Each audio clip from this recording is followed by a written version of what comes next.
Maria Boutelja. Salam alaikum, bonjour à tous. Je vais quand même commencer par remercier les organisateurs, l'AFPS, le Bateau Livre et la CGT pour cette rencontre dont je pressens déjà qu'elle part sur de bons augures, puisqu'en fait toutes les questions ont été posées finalement. On tente d'y répondre dans ce livre. Donc, on ne sait pas, vous ne vous êtes pas trompés de lieu, nous ne sommes pas trompés de public, si j'ose dire. Donc, merci à vous tous. Et je suis par ailleurs très honorée d'être aux côtés de l'ESCO, puisqu'en fait, nous menons là où on est les mêmes luttes et nous sommes accusés des mêmes mots. Donc, autour de cette table, on va pouvoir discuter justement de cette accusation d'antisémitisme. Il va falloir la déplier. En fait, c'est ça notre objectif, c'est de déplier, de savoir ce qui se cache derrière cette accusation d'antisémitisme, cette instrumentalisation de l'antisémitisme, et sur l'antisémitisme lui-même d'ailleurs, parce qu'il n'est pas question de prétendre lutter contre l'instrumentalisation de l'antisémitisme sans penser la question elle-même, celle de l'antisémitisme. Alors, la raison pour laquelle nous avons décidé, avec la fabrique, de faire ce livre, c'est pas tellement à cause du 7 octobre, parce qu'effectivement, on y a pensé avant. Pourquoi ? Eh bien, parce que comme tu le dis très bien, il y a une vie avant le 7 octobre. Il se passait beaucoup de choses avant le 17 octobre, et l'instrumentalisation de l'antisémitisme existait déjà avant le 7 octobre. Et nous, qui sommes des militants décoloniaux, nous avons tous subi l'opprobre, l'accusation d'antisémitisme. Donc pour nous, c'est pas du tout quelque chose de nouveau. Et j'ajoute que les premiers qui ont dû subir l'accusation d'antisémitisme, c'est pas la gauche, c'est pas les syndicats, c'est les non-blancs, c'est les quartiers populaires, c'est les musulmans, c'est les arabes. C'est-à-dire depuis une trentaine d'années aujourd'hui, on se réveille à peine maintenant, mais nous, comme sujets politiques, comme sujets sociaux, comme indigènes de la République, comme sujets postcoloniaux, dans les quartiers de France, ça fait 30 ans qu'on subit cette accusation. Pourquoi ?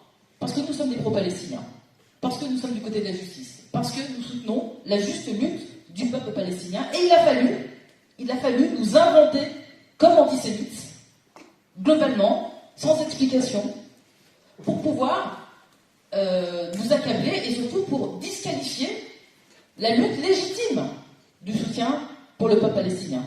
C'est de nous d'une certaine manière, c'est-à-dire, ça part, cette accusation, elle vient contre une part de la population française qui a une conscience politique, si j'ose dire, anticolonialiste, plus forte que l'ensemble de la société française. C'est-à-dire que sur la question palestinienne, nous avons toujours été avant-gardistes. Pourquoi ? Pour une raison simple, c'est que nous venons de l'histoire coloniale. C'est que nous en savons quelque chose. C'est que nous avons hérité de l'histoire coloniale. Nous savons historiquement, j'ai envie de dire, intuitivement, sans avoir à être passé par une école, par une formation qui nous explique c'est quoi l'anticolonialisme ou le colonialisme, nous savons dans notre chair, dans notre histoire, dans nos mémoires ce qu'est le colonialisme, et donc nous sommes plus spontanément anticolonialistes. Par ce fait, nous avons été des cibles premières de cette accusation médiatique, politique d'antisémitisme. Donc nous, ça fait longtemps. Nous, les décoloniaux, on le sait. Et par ailleurs, donc, je parlais ici des sujets postcoloniaux non politisés. Mais les politisés comme nous, ceux qui sont dans les organisations politiques, c'est encore pire. C'est encore pire. Nous sommes partout où nous allons depuis des années, nous sommes précédés partout où on va de ce stigmate d'antisémitisme. Moi, la première. Moi, je suis considérée, quand on parle de moi dans les médias, Ouria Boutelja, accusée d'antisémitisme. C'est-à-dire que c'est obligé qu'on accole l'accusation d'antisémitisme à moi. C'est peut-être pour ça que dans le bouquin, d'ailleurs, le fil rouge de votre parti, c'est un peu de faire la démonstration que vous êtes la femme la moins antisémite du monde. J'y reviendrai.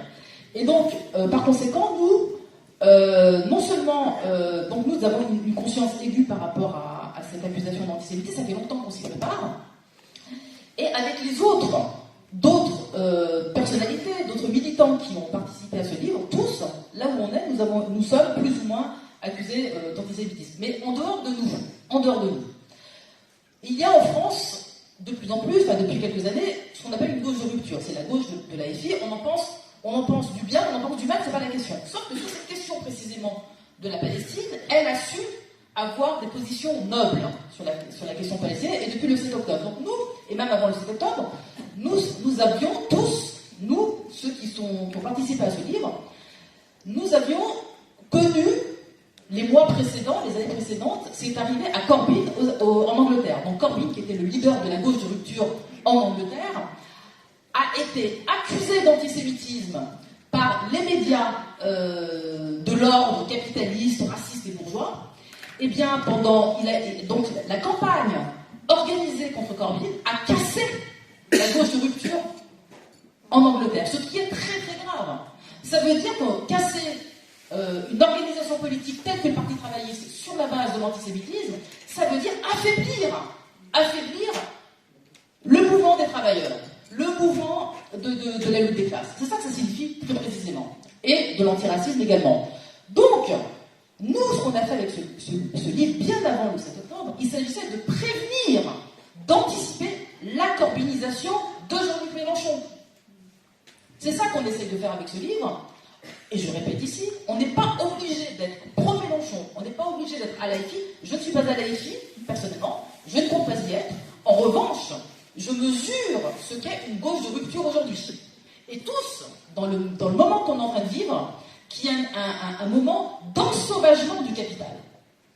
Aujourd'hui, on est en train de vivre un moment extrêmement dangereux. Nous avons donc besoin d'organisations politiques de masse et qu'il faut préserver de la division. Or, nous savons que l'accusation d'antisémitisme, elle vient pour casser toutes les formes de résistance à l'ordre capitaliste, raciste, bourgeois, impérialiste. Donc, notre projet, de manière très humble, avec ce livre, bien avant le 7 octobre, je le répète, c'est de prévenir ce moment et donc de nous renforcer, d'avoir des armes et des outils pour appréhender et en tout cas pour résister au moment où on va casser les résistances populaires et politiques avec cette arme de l'accusation d'antisémitisme. Donc c'est ça la raison première pour laquelle nous avons écrit ce livre.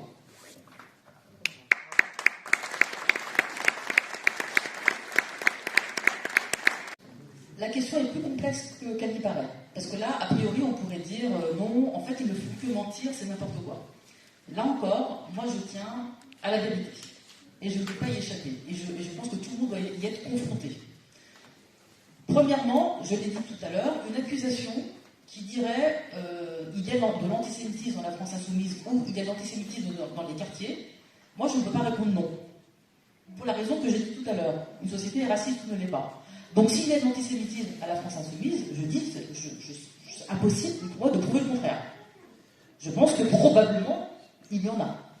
Mais là, je fais la distinction. Vous avez des indices de ça? Non. Je parle du fait que le racisme est quelque chose de structurel dans les sociétés capitalistes avancées. Et qu'à partir de là, les individus n'en sont jamais indemnes. Donc je ne peux pas dire il n'y a pas d'antisémitisme à la France insoumise. Je peux dire il n'y a pas un programme antisémite à la France insoumise. C'est ça que je peux dire. C'est pour ça qu'il faut faire attention à la manière de répondre.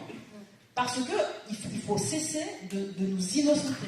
Dans une société qui l'est, il faut reconnaître sa part de l'obscurité qui est en nous.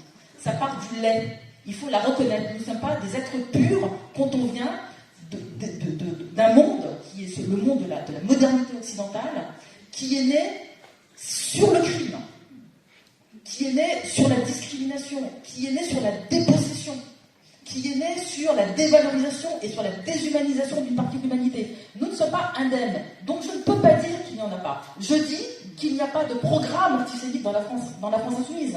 C'est ça qui est important de dire.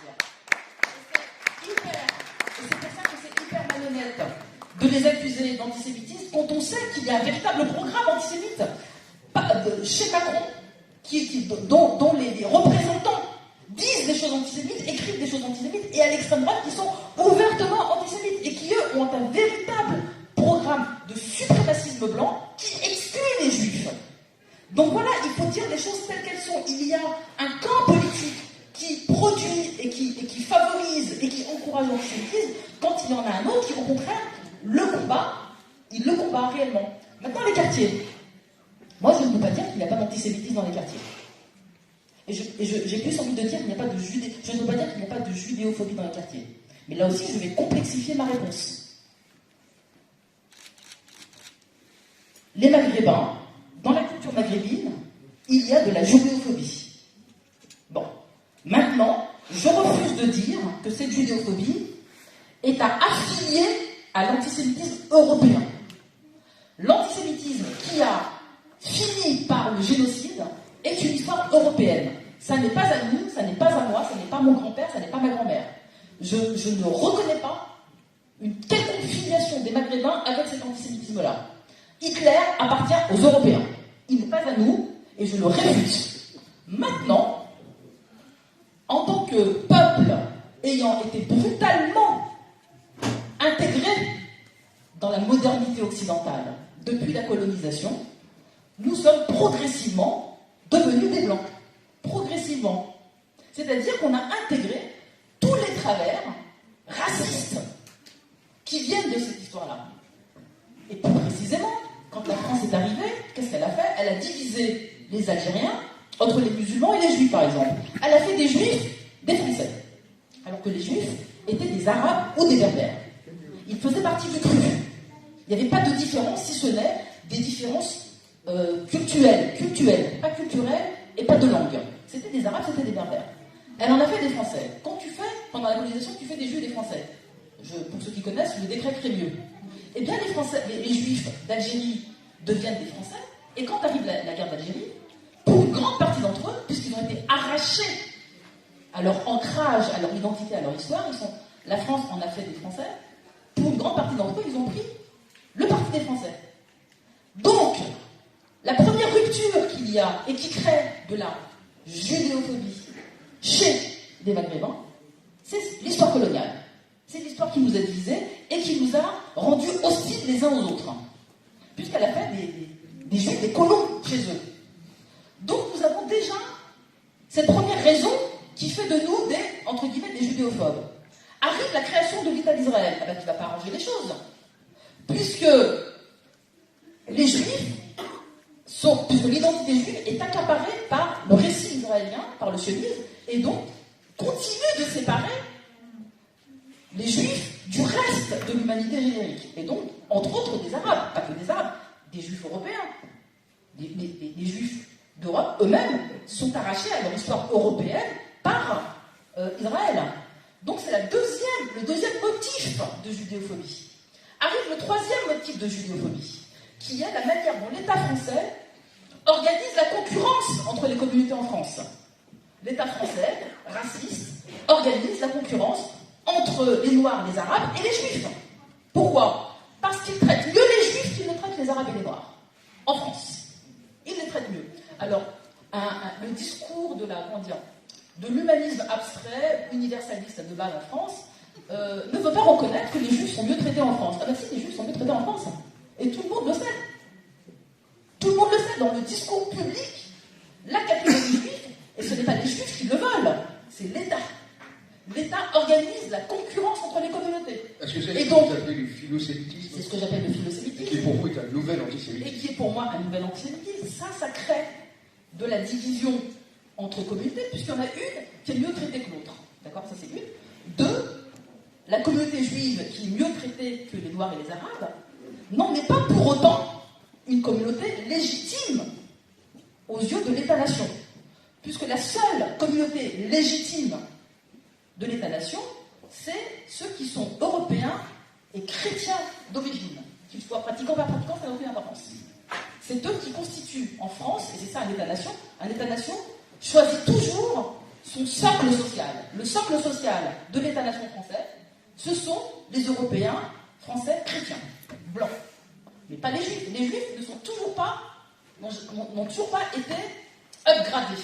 Ils sont toujours dans une situation intermédiaire où on ne les tolère qu'en concurrence avec les Noirs et les Arabes, puisque ça fait la guéguerre entre nous, pendant qu'en haut ils sont tranquilles, nous on fait la guéguerre entre nous. D'accord? Ça c'est un. Et la colère légitime des indigènes, des non-blancs, des Noirs et des Arabes, au lieu de se diriger vers l'État, elle se dirige contre les Juifs. Ceux qui sont mieux traités que nous. Donc ça, c'est une manière de gagner du temps pour les élites au pouvoir. Que la guerre, elle est lieu entre nous. D'accord? Et donc, cet État-là ne tolère les Juifs que loyal à l'État raciste ou sioniste. C'est comme ça qu'elle les tolère. Parce que ce genre de juifs-là, là, Fedek, les juifs antisionistes, que ce soit en Allemagne qui se prétend anti-antisémite ou la France qui se prétend anti-antisémite, eh bien dans les deux cas, tant que les juifs restent dans le rang et sont loyaux à la politique coloniale, raciste, islamophobe, c'est des bons juifs. Mais dès qu'ils se désolidarisent de la politique de l'État français, eh bien là, ce même État qui prétend les aimer, les protéger, il les persécute. Parce qu'eux, ils sont persécutés comme nous. Que ce soit en Allemagne ou ici. Et c'est ça qui montre. Et c'est ça qui montre au final, et c'est pour ça qu'il faut ouvrir nos yeux sur la réalité matérielle des rapports de pouvoir. Ce pays, il va jusqu'à nous faire croire qu'il y a les juifs qui dirigent l'État français, etc., que c'est eux qui tirent les ficelles, mais en réalité, il ne s'agit pas du tout de ça.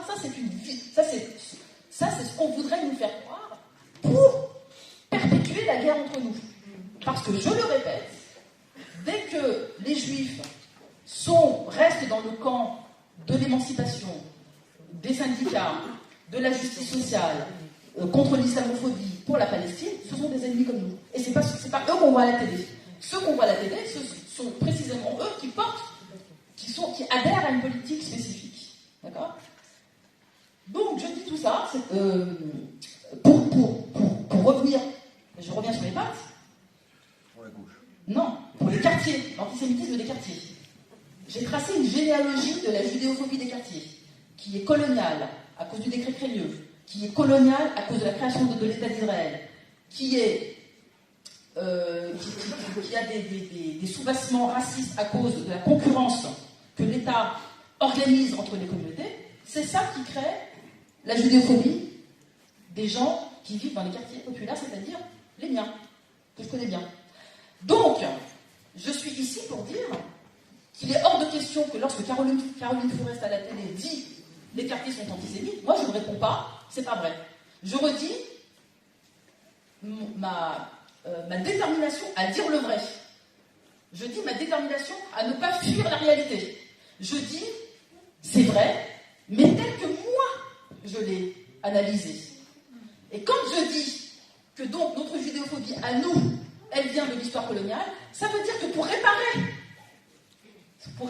réparer nous, et ça c'est important que nous on se répare par rapport à ça, notre devoir à nous, c'est de dire qu'on va se réparer quand on va exiger de ce pays qu'il reconnaît qu'il a arraché les Juifs à l'histoire du Maghreb, que les Juifs étaient nos frères, et que ce n'est pas nous qui étions derrière Hitler. Nous, c'est le contraire. Pendant que les Juifs étaient poursuivis et persécutés en France, les mosquées accueillaient les Juifs. On protégeait les Juifs. Donc, il faut le dire. Donc, il s'agit bien de redire et de mettre la France devant ses responsabilités, parce que c'est elle qui a fait pousser ce poison de l'antisémitisme chez nous.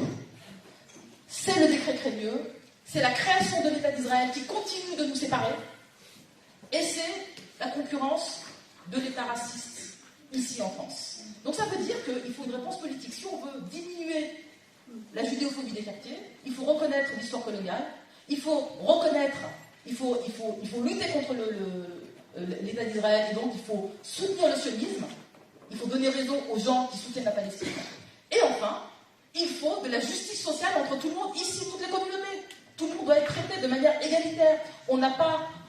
Aujourd'hui, l'État français n'a pas à aller protéger des synagogues sans protéger aussi des mosquées. Aujourd'hui, il y a plus de mosquées qui sont attaquées par des racistes que des synagogues. Or, il y a plein de mosquées, de synagogues qui sont protégées, ultra protégées. On va dire, c'est bien de protéger les synagogues, je suis d'accord, mais qu'en est-il des mosquées qui sont 10 fois plus attaquées que les synagogues? Les mosquées, quand est-ce qu'on va prendre en compte la question de l'islamophobie en France? Tant qu'on ne fait pas ça, on crée de l'antisémitisme. Donc on ne peut pas, après tout ça, se plaindre de la conséquence de toute cette politique sur les quartiers, avoir fait pousser des sentiments judéophobes dans les quartiers, sans retourner à la source et à la réalité de ce qui produit cet antisémitisme-là. Donc vous voyez bien que pour nous, je le redis, c'est comme ça que j'ai commencé, nous, on a un gros travail à faire. Quand on décide de militer dans le sens de la justice et de la réparation, on doit faire tout le travail que je viens de faire. Donc pour nous, c'est jamais simple. C'est très simple pour eux de dire ils sont antisémites, point. Ah ben nous, pour déconstruire tout ça, on doit reconnaître, on doit remonter l'histoire et on doit proposer une politique de réparation.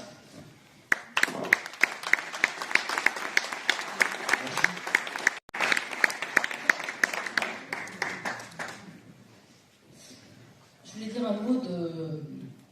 Je n'oublie pas la question, mais avant, juste dire un mot sur le fait qu'il faut avoir conscience que personne à la tête des États occidentaux ne veut la fin du terrorisme. Ils prétendent vouloir le combattre, alors qu'en réalité, ils ont besoin de terroristes. Ils ont besoin de barbares. Et j'ajoute qu'en France, il y a une jouissance à faire de nous des barbares. Et ils veulent que les quartiers deviennent des lieux de barbarie. Ils veulent qu'on leur apporte tous les jours le fait que ce qu'ils fantasment sur nous est la réalité. Et quand l'un des nôtres, dans les quartiers, parce que tout est fait pour nous rendre fous, quand l'un des nôtres, c'est-à-dire un indigène, un non-blanc, commet un acte, effectivement, barbare, terroriste,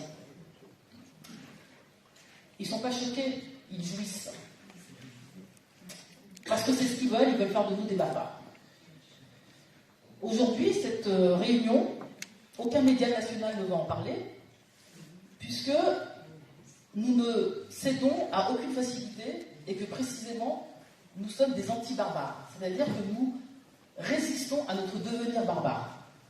Parce que ce système veut que nous devenions tous des barbares. Comme nous résistons, personne n'en parlera à la télé. Il n'y a aucun journaliste ici. Et même s'il y avait un espion ici, il ne pourrait rien en faire parce que nous n'avons cédé à aucune facilité, à rien qui, de près ou de loin, puisse faire de nous des antisémites. C'est tout à fait le contraire. En revanche, si on avait cédé, si on avait fait une déclaration antisémite, ça je peux vous garantir que immédiatement, elle serait relayée dans les grands médias. Donc vous voyez qu'on est en train, ici, il se passe quelque chose, on est en train de jouer à quelque chose. C'est-à-dire qu'on refuse de jouer le jeu du pouvoir. On refuse notre devenir barbare. Et c'est ça qu'il faut, philosophiquement, c'est ça qu'il faut qu'on fasse. C'est cette ligne-là qu'il faut tenir. Parce que vous voyez bien qu'en fait, il y a un abîme, qu'on est tous en train de dégringoler collectivement. Et qu'il faut créer des espaces précisément où on va se sauver les uns les autres. Donc ça veut dire qu'il faut résister à notre devenir barbare. Ce que eux en face, ils deviennent allègrement. Il y a quelques jours, je ne sais pas si vous avez vu, il y a une jeune fille qui a été tuée, et elle s'est fait tuer par un bon blanc, un petit jeune. Et vous avez vu comment Pascal Praud, il a quasiment regretté que ce n'était pas un arabe.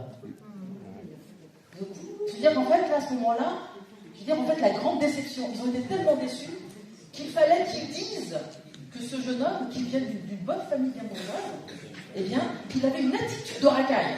Vous voyez bien le besoin qu'ils ont d'associer l'immigration à la barbarie. Pourquoi ? Parce qu'il importe que nous devenions vraiment des barbares et vraiment des antisémites. Et si la gauche, si la CGT le devenait, si elle cédait également, ils seraient très contents. Non mais je sais très bien. Je sais très bien qu'on est à milieu de cela, mais c'est ça leur fantasme.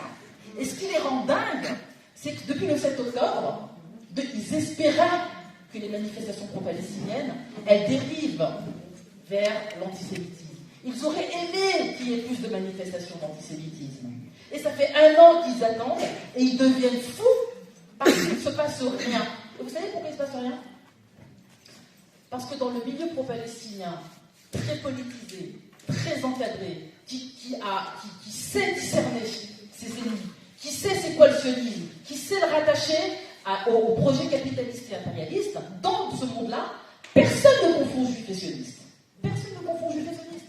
À tel point qu'il n'y a aucun lieu en France où les juifs sont plus en sécurité que chez nous. Et je le dis sans le moindre doute, c'est ce que je veux dire. Je le dis avec beaucoup de conviction. Pourquoi ? Parce que j'ai vécu, et Youssef Boussouma est là pour pour le constater avec moi, il y a 20 ans, dans les manifs palestiniennes, on était obligé de nous organiser pour foutre des indigènes dehors. Pourquoi? Parce qu'en fait, ils venaient avec des pancartes, je vous l'ai dit, hein, le produit de la barbarisation des indigènes qui finit par faire l'amalgame entre juifs et sionistes. Eh bien, il y a 20 ans en arrière, on était obligé de nous organiser dans les manifestations pour sortir les indigènes, vous comprenez quand je dis indigènes, hein, les indigènes des manifestations qui faisaient des amalgames entre juifs et sionistes. Et qui disaient des choses qui avaient des pancartes antisémites. Aujourd'hui, ça n'existe plus. Parce qu'il y a une politisation du sionisme, il y a une politisation de la question palestinienne. Donc il y a une jeunesse aujourd'hui qui est complètement formée et qui fait de la distinction. Et c'est ce résultat-là qui est insupportable. Ça fait 1 an et demi que nous manifestons pour la Palestine sur tout le territoire français et au-delà, en Allemagne, au-delà, aux États-Unis. Et en réalité, la politisation, elle est tellement forte dans nos milieux que, en fait, ils n'ont rien, ils ne peuvent se raccrocher à rien. Et donc, la seule issue qu'ils ont, c'est d'inventer que le jeune homme avait une attitude de racaille. Vous voyez ce que je veux dire? Je ne suis pas extrêmement... Je ne dis pas ça de manière absolument positiviste, parce que je pense que, malheureusement, les tendances antisémites, elles vont grossir dans les années qui viennent. Pas forcément dans le genre des indigènes, mais parce que si on n'est pas en capacité de créer un vrai rapport de force sur le terrain, de faire grandir nos idées dans les quartiers, dans les milieux qui résistent à ces pieuvres capitalistes, racistes, impérialistes, eh bien, ça n'est pas impossible que des formes de barbarie ressurgissent et qu'on ne soit pas en capacité, nous, de leur donner une réponse. Donc, je dis juste que nous sommes des militants politiques et qu'on doit être absolument conscients de ce qu'on a devant nous. Je dis qu'au moment où on parle, on a réussi à défier le pouvoir, à sortir pour la Palestine de la manière la plus politique qui soit. Et ça, il faut continuer.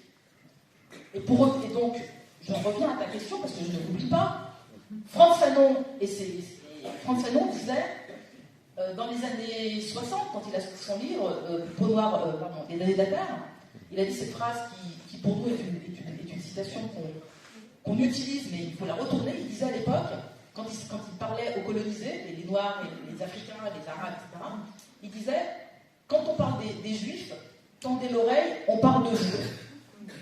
Aujourd'hui, il faut renverser cette citation. Il faut dire aux Juifs, aujourd'hui, on parle surtout des musulmans à la télé, on parle surtout des Noirs à la télé.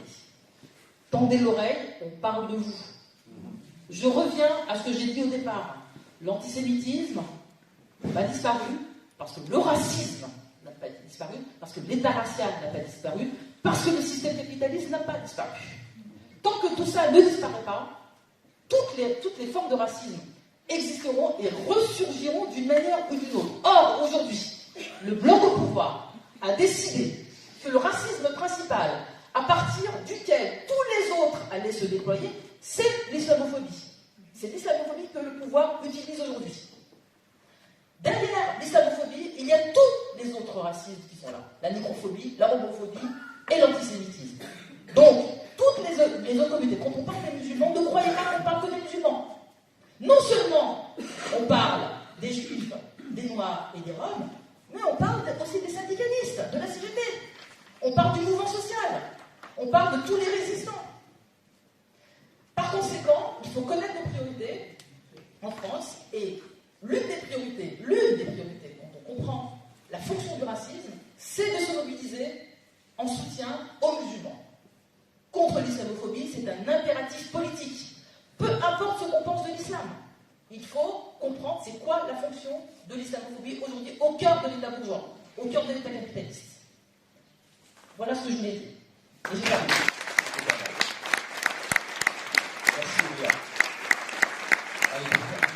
Judéophobie et antisémitisme. Merci. Non, je ne dis pas. D'accord. Alors, je préfère utiliser le mot judéophobie parce que le mot antisémitisme est trop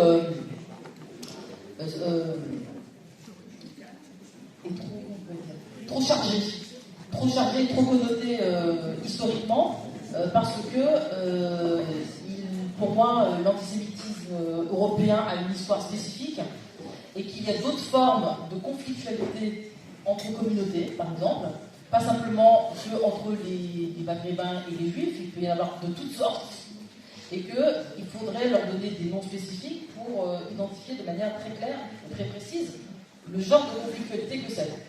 Il se trouve que le mot antisémitisme est tellement chargé historiquement parce qu'il a débouché quand même sur un génocide et qu'il est né dans les entrailles de la formation des États-nations capitalistes et impérialistes, qu'il appartient à cette histoire-là.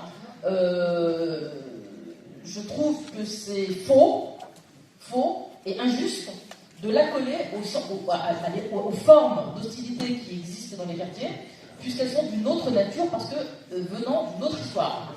Donc je préfère le mot judéophobie, c'est pas qu'il est mieux, c'est simplement qu'au moins il est désaffilié de l'histoire de l'antisémitisme européen. Et donc on peut lui donner un autre contenu, qui est celui que j'ai dit tout à l'heure. Par ailleurs, il importe, et ça c'est très important, de cesser de ne voir que cette hostilité que de la part des habitants des quartiers, et ne pas voir cette hostilité qui émane des communautés juives. C'est-à-dire qu'en fait, il n'y a pas simplement un racisme d'un côté et pas de l'autre. Je pense qu'il faut aussi ouvrir sur les formes de racisme qui existent dans la communauté juive elle-même. Parce qu'elle n'est pas innocente, elle non plus. La communauté juive n'est pas une essence. À l'intérieur de ces communautés, il y a des courants, il y a des gens qui pensent différemment, il y a des racistes, il y a des gens qui sont très racistes envers les Arabes, très racistes, surtout quand ils sont sionistes. Quand ils sont sionistes, ils sont extrêmement racistes, et ça, il faut pouvoir le dire. Il me semble que c'est antisémite, il me semble que c'est un geste antisémite, ou une posture antisémite, que de croire les juifs toujours innocents. Ça, pour moi, c'est déjà de l'antisémitisme. Il n'y a aucune raison de considérer d'emblée que quand on a un juif devant nous, il est forcément innocent de tout. C'est un être humain comme n'importe qui, donc il a des comptes à rendre du point de vue de ses idées politiques. Dans quel camp il est. C'est à partir de là qu'on est capable de juger qui est qui. Donc il n'y a aucun juif qui représente tous les juifs, donc il est hors de question d'essentialiser qui que ce soit. Par contre, on peut reconnaître des tendances.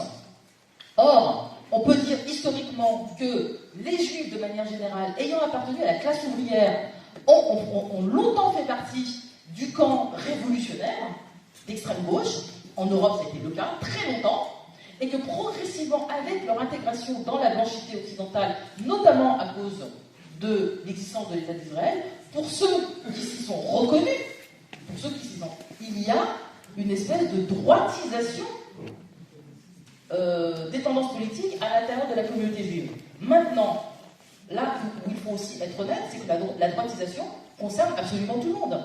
Il y a une droitisation générale de la société française en général. C'est pas que les juifs. Et même d'une certaine manière, même nous, les non-blancs, on a pu voir que depuis les années 2000, on vient les post-colonisés, disons. On vient d'une culture politique, disons, anticoloniale, antiraciste, et plutôt de gauche, mais depuis la fin des années 80, chez nous aussi, on constate une espèce de droitisation tendancielle. C'est-à-dire qu'en fait, on a en notre sein des gens qui sont de plus en plus libéraux, par exemple. Et on a vu aussi en notre sein des gens qui dédiabolisent l'extrême droite. C'est-à-dire qu'en fait, dans les années 80, c'était extrêmement grave. L'extrême droite était l'ennemi radical. Aujourd'hui, ça s'est ramolli même dans nos rangs. C'est ça aussi qui montre que l'ensemble de la société française, eh bien, se droitise tendanciellement. Ça, mais c'est aussi à cause, à mon avis, d'une classe ouvrière et d'un monde ouvrier et de forces politiques ouvrières qui n'ont pas été à la hauteur des enjeux politiques. Ça, il faut aussi pouvoir le dire. On voit bien l'état de délabrement du Parti communiste, par exemple, qui faisait 30% dans les années 70-80 et qui aujourd'hui est descendu à 2%. C'est qu'il a abandonné sa mission historique de défendre les intérêts des classes ouvrières, dont les musulmans, dont les quartiers font partie, parce qu'il y a aussi cette problématique qui consiste à oublier que, avant d'être des musulmans, ou que des arabes ou des africains, eh bien, nous faisons partie de la classe ouvrière française. Et ça, c'est quelque chose qu'on oublie. On dirait que les quartiers, c'est pas la classe ouvrière. Ben, c'est la classe ouvrière, la plus exploitée. Et d'ailleurs, on l'a vu pendant le Covid. Qui est-ce qui devait malgré tout continuer à travailler malgré le Covid, et alors qu'un certain nombre d'entre nous, on était payés à rester chez nous? C'est la classe ouvrière. Mais qui dans la classe ouvrière? En particulier, les non-blancs. En particulier. Donc, on fait partie de la classe ouvrière, mais on n'est pas reconnu comme tel, et on n'est vu que sous le prisme musulman, arabe, noir, etc., etc. Donc voilà. Le micro est juste là. La première, juste L'alliance des Juifs avec l'extrême droite en France, j'imagine. Alors oui. Alors déjà, faut faire attention aux mots. Il n'y a pas une alliance des Juifs à l'extrême droite, parce que ça voudrait dire encore une fois qu'il y a une catégorie, celle des Juifs, qui déciderait, en tout cas qu'il y aurait une homogénéité d'abord des Juifs de France par exemple, qui déciderait de faire alliance avec l'extrême droite. Il y a une alliance des sionistes avec l'extrême droite. Donc il y a une alliance de courants politiques, parmi lesquels des Juifs, mais pas que, puisque les sionistes dépassent la communauté juive. Je veux dire, Macron est pro-sioniste, il n'est pas juif. Et j'ajoute qu'aux États-Unis, par exemple, je ne sais pas si je peux dire une majorité de juifs sont antisionistes, je ne sais pas si je peux dire ça, mais ce que je peux dire de manière absolument certaine, c'est qu'ils sont très nombreux, les juifs aux États-Unis, à être antisionistes, et ils sont très nombreux, les évangéliques chrétiens, à être sionistes. Donc là, pareil, il y a bien une alliance des réactionnaires. Donc c'est tout à fait normal que les sionistes soient du côté de l'extrême droite. Je veux dire, pour moi, c'est tout à fait naturel. Ça, c'est naturel. Donc je peux répondre oui, à condition qu'on parle bien d'un courant politique, c'est-à-dire des gens qui, en responsabilité, décident d'être sionistes et d'adhérer au sionisme, c'est-à-dire à un projet colonial. Donc là, oui, il y a effectivement une alliance, sachant que cette alliance, elle a aussi été dans l'histoire une alliance avec la gauche, celle des sionistes et de la gauche. C'est pas qu'une alliance avec l'extrême droite. Le sionisme s'est accommodé, ou la gauche plutôt, s'est accommodée du sionisme, la droite s'est accommodée du sionisme, et l'extrême droite s'accommode du sionisme, et inversement. La gauche française, une partie de la gauche française, s'est tout à fait accommodée, de manière générale, du colonialisme. Et c'est ça qui fait qu'il y a aujourd'hui un différend historique entre les populations postcoloniales qui viennent de l'histoire, un différent qui vient de l'histoire, parce que les gauches européennes n'ont pas été extrêmement claires sur le fait colonial. N'ont pas toutes soutenu la libération ou l'indépendance, par exemple, de l'Algérie ou de l'Afrique. Donc en fait, il y a bien, attention, et là aussi il faut être complexe, il y a bien une tradition française qui remonte à la Révolution française, qui était par exemple anti-esclavagiste et qui était pour l'abolition de l'esclavage. Donc il y a bien une tradition de gauche qui est anticoloniale, mais il y a une tradition de gauche coloniale. Donc en fait, la question des types d'alliances, moi je refuse de tout charger sur le dos de l'extrême droite. Parce que si les choses étaient simples, eh bien on n'aurait pas besoin d'une gauche de rupture aujourd'hui. Pourquoi on dit gauche de rupture? Pour faire la différence avec la gauche tout court. Avec la gauche qui n'est pas de rupture. Eh bien, la gauche des Verts, elle n'est pas de rupture. La gauche des communistes, elle n'est pas de rupture. Elle a pu l'être dans le passé, elle n'est plus aujourd'hui. À partir du moment où les Verts, ou les communistes acceptent de participer à une manifestation factieuse avec la police, ça c'était il y a 2 ans, devant l'Assemblée nationale, eh bien, on ne peut pas dire que c'est une gauche de rupture. La gauche de rupture, pour moi, je dis gauche de rupture pour une gauche, parce qu'il faut savoir reconnaître ses alliés, avec qui on peut être en alliance ou pas. On est en alliance, nous les post-colonisés, nous les décoloniaux, avec la gauche, qui est pas seulement anticapitaliste, qui se mobilise et qui comprend la fonction de l'islamophobie en France, et donc qui se mobilise contre ce racisme spécifique qui est l'islamophobie, et qui a permis, par exemple, le vote de la loi séparatisme, qui est une loi liberticide. Eh bien, la gauche de rupture, c'est celle qui comprend ça. La gauche de rupture, c'est celle qui dénonce le génocide à Gaza. La gauche de rupture, c'est la gauche qui dénonce l'État policier. Vous voyez qu'il faut des critères clairs politiquement pour savoir avec qui on est, avec qui on n'est pas. Il reste en France un ventre mou de la gauche qui est une gauche de collaboration. c'est pas que le PS, attention. Le PS, j'ai pas envie de le stigmatiser, car comme le dit très bien Youssef, le PS ne peut pas trahir, puisque c'est sa fonction de trahir.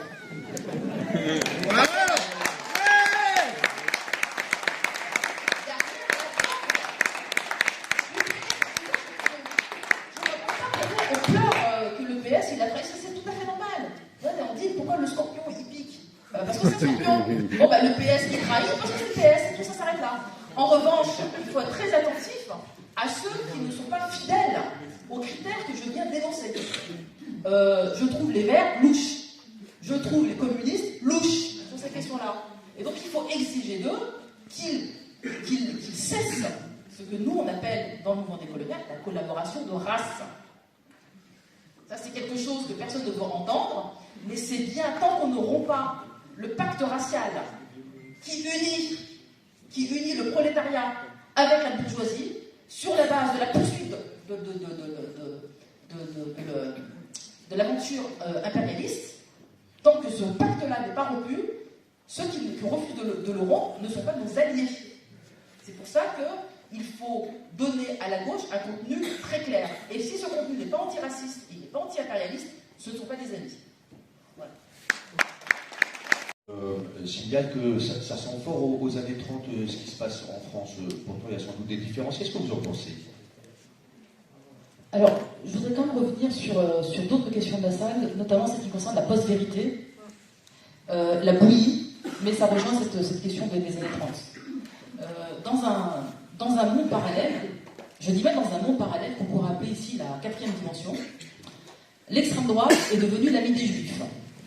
Depuis le 7 octobre, comme vous le savez tous, l'extrême droite, qui a une littérature absolument et ouvertement antisémite. À Paris, il y a plein de librairies d'extrême droite, peut-être aussi ici à Lille, mais en tout cas en France, dans les librairies d'extrême droite, la littérature est antisémite.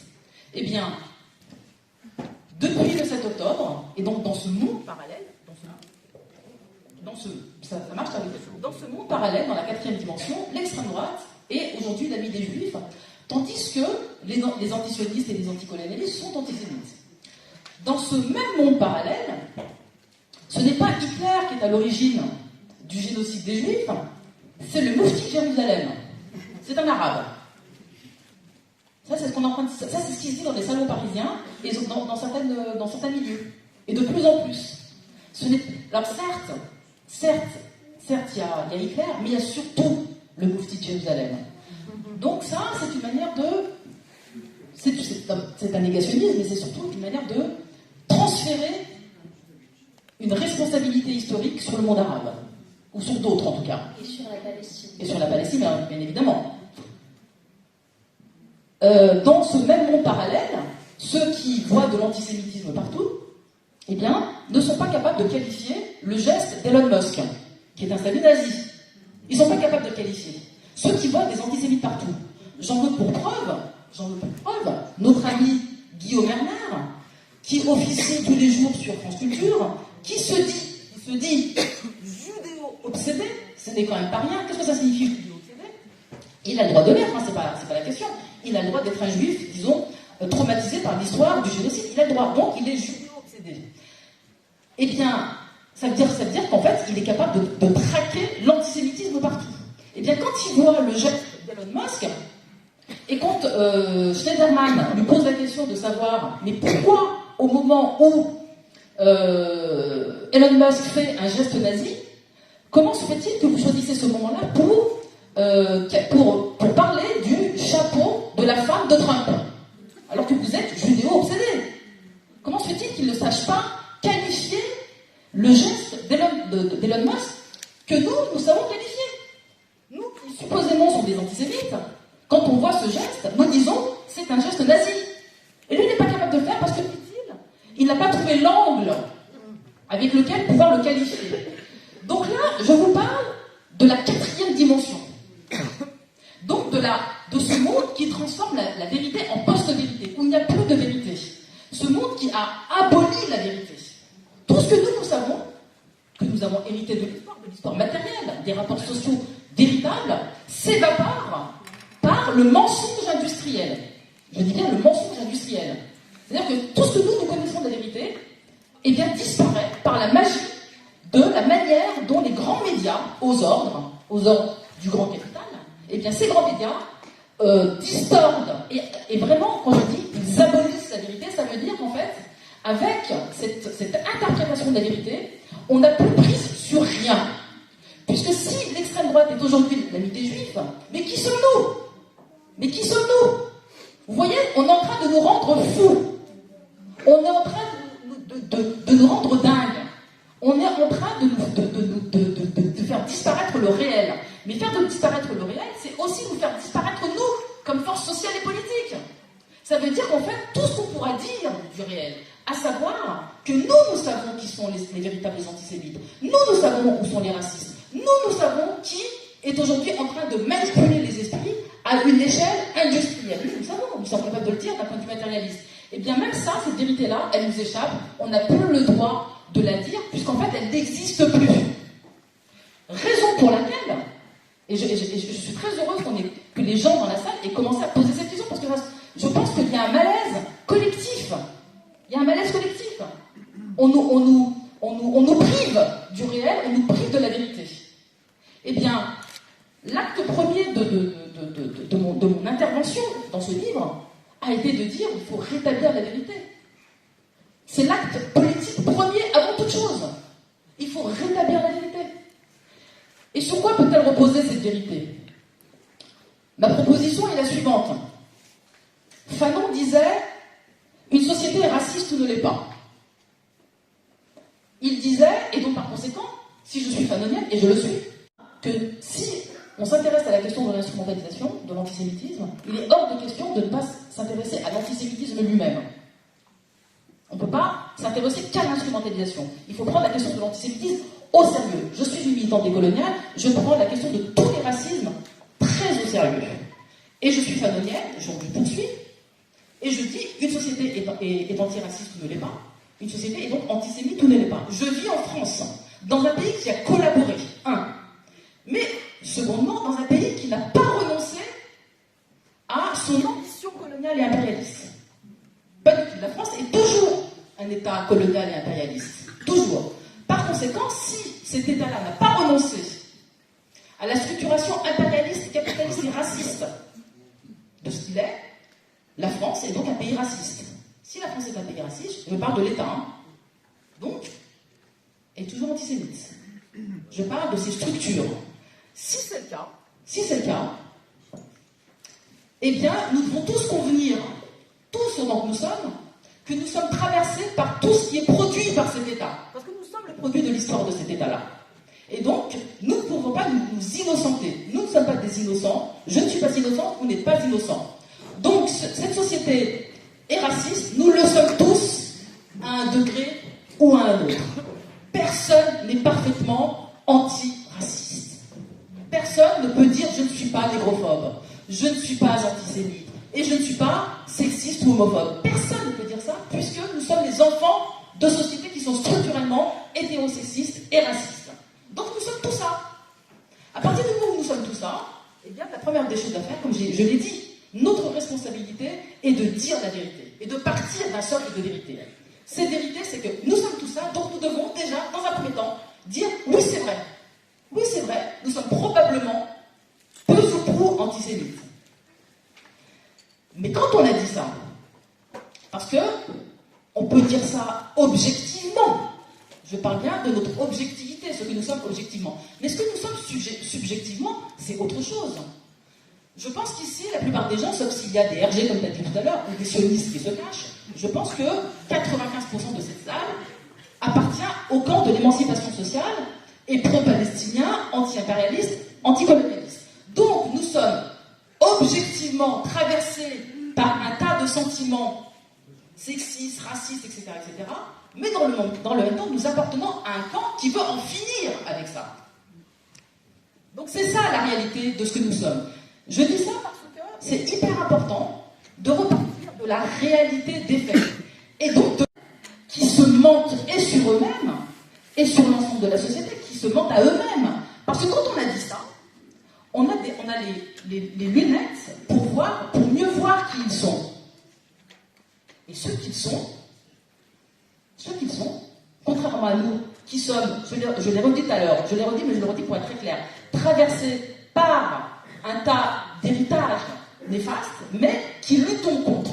Eh bien, ceux qui sont en face, ils sont le contraire de nous. J'ose, à partir de cette position, dire que tous ceux qui nous accusent d'antisémitisme sont non seulement des antisémites, et je le dis fortement, mais des propagateurs de l'antisémitisme. Ils sont les propagateurs de l'antisémitisme. La preuve en est qu'ils ne savent pas reconnaître un salut nazi, qu'ils le protègent. Et le résultat de tout ça, c'est qu'en réalité,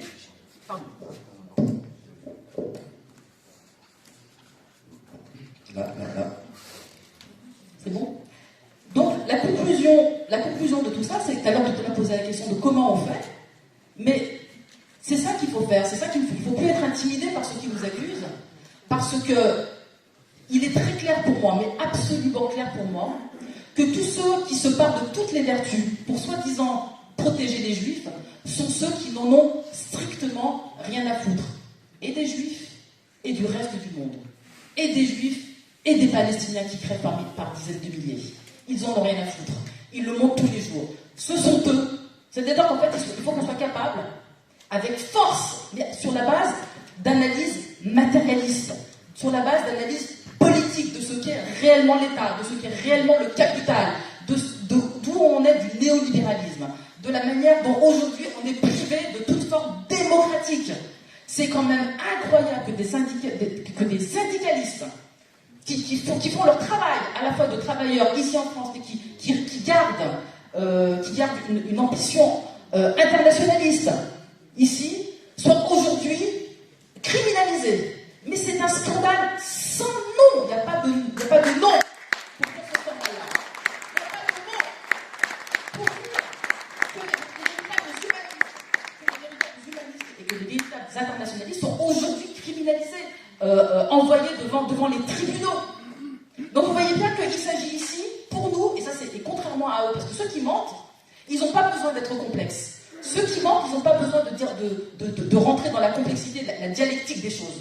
Mais nous, en tant que militants et que révolutionnaires, que ceux qui veulent véritablement œuvrer pour la justice, l'égalité, la fin de l'impérialisme, eh bien nous avons un devoir, non seulement de dire la vérité, la stricte vérité, de la complexifier et de dire les choses de la manière à la fois complexe et claire, limpide.